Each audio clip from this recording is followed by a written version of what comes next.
दोस्तों नमस्कार। Mission IPS में आप सभी का स्वागत है। आज हम बात करने वाले हैं निर्वाचन आयोग के बारे में।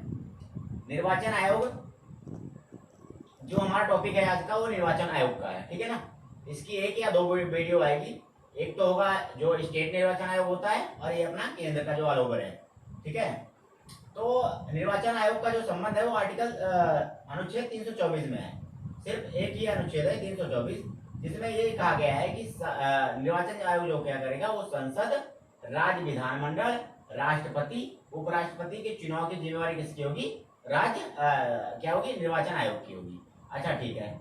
अब इनमें क्या है कि इसके अलावा क्या होता है, जैसे अपना मान लो पंचायत और नगर निगम का, पंचायत प्लस नगर निगम, पंचायत प्लस किसका? नगर निगम, नगर निगम। अच्छा, नगर निगम की जिम्मेवारी किसकी होगी? ये नगर निगम के लिए क्या हुआ है, स्टेट लेवल पे चुनाव आयोग बनाए गए हैं, ठीक है ना। हर एक राज्य में एक चुनाव आयोग अलग से होगा। ये निर्वाचन आयोग का संबंध जो है, मतलब सिर्फ पंचायत और नगर निगम के चुनाव का जिम्मेवारी स्टेट निर्वाचन आयोग की होगी, ठीक है। स्टेट निर्वाचन आयोग या राज्य, ठीक है, राज्य निर्वाचन आयोग। बाकी जितने चुनाव होंगे उससे संबंधित जो सारी जिम्मेवारियां होंगी वो निर्वाचन आयोग की होगी, जो आर्टिकल 324 के तहत आता है, ठीक है। आर्टिकल 324 में कहा गया है कि निर्वाचन आयोग की जिम्मेवारी किसकी होगी? संसद, राज्य विधानमंडल, राष्ट्रपति, उपराष्ट्रपति के चुनाव की जिम्मेवारी किसकी होगी? निर्वाचन आयोग की। और पंचायत तथा नगर निगम के लिए राज्य निर्वाचन आयोग की जिम्मेवार होगा, ठीक है। अब इसकी संरचना क्या? पहले क्या था कि जो निर्वाचन आयोग था उसमें एक सदस्य होते थे। कितने होते थे? एक सदस्य होते थे। फिर क्या हुआ कि एक हुआ 61वां संविधान संशोधन। 1989 में 61वां संविधान संशोधन होता है। उसमें क्या किया गया कि जो मतदान करने की उम्र जो थी ना वो 1989 से पहले कितनी थी? 21 साल थी। फिर क्या किया गया? 61वां संविधान संशोधन के तहत क्या हुआ कि मतदान की उम्र जो है 21 से कितना कर दिया गया? 18। अब जब 21 से 18 कर दिया गया तो मतदाता क्या हो गए? बढ़ गए। अब जब मतदाता बढ़ गए तो अब एक मुख्य निर्वाचन आयुक्त जो है इस पर काम तो कर नहीं सकता है। इसलिए क्या हुआ कि दो अन्य मुख्य निर्वाचन आयुक्तों को क्या किया गया? और जोड़ा गया इसमें। तो पहले ये एक सदस्यीय था, फिर ये बहुसदस्यीय हो गया, मतलब अब 3 हो गए इसमें। तो पहले 61वां संविधान संशोधन के तहत 1989 में 21 से 18 मतदान करने की, मतलब कि मत देने की आयु 21 से 18 वर्ष कर दी गई। कब? 1989 में। तो अब क्या हुआ कि इससे पहले 1989 से पहले कितना होता था निर्वाचन आयोग में? हाँ, एक सदस्य होता था। उसके बाद क्या हुआ? 2 और जोड़ दिए गए। अब फिर बात आती है कि इनकी नियुक्ति से संबंधित। तो नियुक्ति कौन करता है? राष्ट्रपति करता है। निर्वाचन आयोग की नियुक्ति राष्ट्रपति करेगा, ठीक है, करेगा राष्ट्रपति। और इसका कार्यकाल कितना होता है? 6 वर्ष या 65 साल। 6 वर्ष 65 साल का मतलब क्या हो गया? या तो वो अपने, मतलब जब से वो मान लो निर्वाचन आयुक्त नियुक्त किया गया, मुख्य निर्वाचन आयुक्त, कोई भी मुख्य निर्वाचन आयुक्त किया नियुक्त हुआ। अब उसमें क्या हुआ कि जब से वो नियुक्त किया गया है तब से वो क्या होगा? या तो 6 साल तक काम करेगा, या अगर मान लो उसने 2 साल काम किया और पता चला उसकी उम्र 65 साल हो गई, तो फिर क्या होगा? वो अपने पद से हट जाएगा या इस्तीफा दे देगा वो, ठीक है ना। मतलब या तो ये 6 साल पहले पूरा करेगा या तो वो 65 वर्ष पूरा करेगा, मतलब दोनों समांतर चलते रहेंगे, मतलब समान रहेंगे। या तो 6 साल वो पूरा करेगा पहले या फिर 65 वर्ष पूरा करेगा। मतलब कहने का मतलब ये, देखो मेरी बात सुनो। बात ये है कि अगर मान लो किसी की उम्र कितनी है?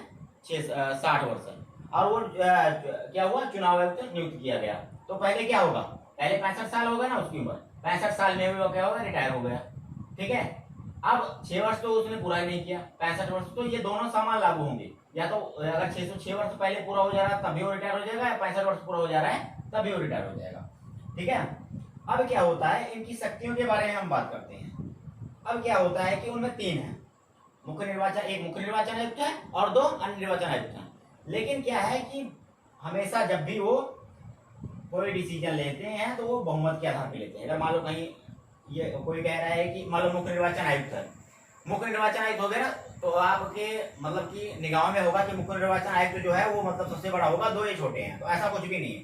अगर मुख्य निर्वाचन आयुक्त कह रहा है कि ये चीज ऐसा है और दो निर्वाचन आयुक्त ये कह रहे हैं कि ये गलत है, तो बहुमत के आधार पर डिसीजन लिया जाएगा। फिर ये तीनों समान काम करेंगे। उसके तीनों समान काम करने का मतलब क्या हो गया कि अगर ये दो कह रहे हैं कि ये ऐसा है और ये कह रहे हैं कि ये अलग है, तो इन दोनों की बात मानी जाएगी। मतलब बहुमत के आधार पर ये क्या करते हैं, डिसीजन लेते हैं। ठीक है। और इनका वेतन, मतलब वेतन का सारा कुछ एक समान होता है। जैसे वेतन मतलब अब एक समान होता है। अब सर्वोच्च न्यायालय का मतलब क्या हो गया कि जितना सर्वोच्च न्यायालय के न्यायाधीश का होगा उतना वेतन इनका समान होगा। अच्छा, इनको हटाया भी कैसे जाएगा, जैसे सर्वोच्च न्यायालय के न्यायाधीश को हटा सकते हो। ठीक है ना। अच्छा, अगर ये मान लो बदजुल्की या मतलब कहीं बात बोल दिया या कुछ भी कर दिया, तो राष्ट्रपति इनको हटा सकता है। लेकिन क्या करेगा वो, संसद में पूर्ण बहुमत के साथ, दोनों सदनों में, लोकसभा और राज्यसभा में पूर्ण बहुमत के साथ जो है इनको हटाने के लिए अनुमति पारित हो जाएगी। उसके बाद जो है राष्ट्रपति क्या करेगा, निर्वाचन आयोग को हटा सकता है। अच्छा, अब इनके कार्यों के बारे में बात कर सकते हैं। तो कार्य देखो हम 3 लिखे हैं यहाँ पे, लेकिन इनके अंदर बहुत मतलब निर्वाचन से संबंधित जितनी भी सारी क्रिया होंगी वो सारा जो है निर्वाचन आयोग के अंडर में ही आएगी।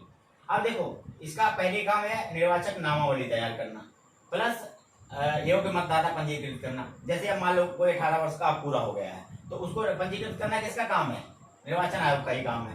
ठीक है। फिर निर्वाचक नामावली तैयार करना, तो एक काम हो गया इसका। दलों को मान्यता देना और चिन्ह देना। जैसे कोई बड़ा दल तैयार हो रहा है तो उसको मान्यता देंगे कि हाँ ये दल जो है ये है, और उसको चिन्ह देना है, मतलब कि उसका चुनाव चिन्ह क्या होगा। ठीक है, वो सारा कुछ निर्धारित करना। तीसरा, आचार संहिता निर्मित करना। आचार संहिता के बारे में आपको पता होगा, नहीं तो इसके लिए मैं एक वीडियो अलग से लेके आऊंगा। ठीक है। आचार संहिता निर्मित करना किसका काम है, निर्वाचन आयोग का। अब इससे भी एक मतलब कई महत्वपूर्ण काम होते हैं। मान लो कि कहीं पे दंगे हो गए, कुछ भी हो गए, उसके बारे में भी डिसीजन लेना किसका काम है, निर्वाचन आयोग का ही काम है। तो जहां तक हमें निर्वाचन आयोग के बारे में महत्वपूर्ण क्वेश्चन पता चले गए होंगे, आर्टिकल 324 दोबारा रिपीट कर लेते हैं हम, और एक वीडियो इसके ऊपर अभी और लेके आऊंगा मैं। तो जैसे देख रहे हो आर्टिकल 324, अब ये निर्वाचन आयोग किसका किसका चुनाव करा सकता है। कई बार मान लो क्वेश्चन बन जाता है आपका, पंचायत नगर निगम को चुनाव जो है निर्वाचन आयोग करवाएगा, नहीं, इसका चुनाव हमेशा स्टेट निर्वाचन आयोग करवाएगा, राज्य निर्वाचन आयोग करवाएगा। संसद, राज्य विधानमंडल, राष्ट्रपति, उपराष्ट्रपति के चुनाव की जिम्मेवारी सिर्फ निर्वाचन आयोग की है। अगर पंचायत और नगर निगम से संबंधित अगर कोई भी चुनाव हो रहा है तो उसकी जिम्मेवारी कौन लेगा, स्टेट निर्वाचन आयोग लेगा, राज्य निर्वाचन आयोग लेगा। अब इसकी संरचना में आप समझ रहे हो, इस समय 3 सदस्यीय निकाय है। इससे पहले ये एक थी, कब, 1989 से पहले 61वां संविधान संशोधन हुआ, तब मतदान की उम्र क्या की गई, 21 से 18 वर्ष कर दी गई। तब क्या हुआ कि मुख्य निर्वाचन आयोग में 2 और सदस्य जोड़ दिए गए। ठीक है। नियुक्ति इसकी राष्ट्रपति द्वारा होती है। कार्यकाल 6 वर्ष या 65 साल, जो भी पहले होगा वही लिया जाएगा। वेतन इनका एक समान होता है तीनों बंदों का, और सर्वोच्च न्यायालय के जैसे न्यायाधीश को जितना वेतन मिलता है उतना ही इनको मिलेगा। ठीक है ना। अगर ये कोई भी डिसीजन लेते हैं तो तीनों बंदे अपनी बहुमत के आधार पे लेंगे। अगर 2 ने जो डिसीजन दे दिया वही सही माना जाएगा। बहुमत हो गया ना, मतलब 3 में बहुमत किसका होगा, 2 का ही होगा। अब कार्य आपने बता ही दिया, तो नेक्स्ट वीडियो कल आएगी दोस्तों। Thank you.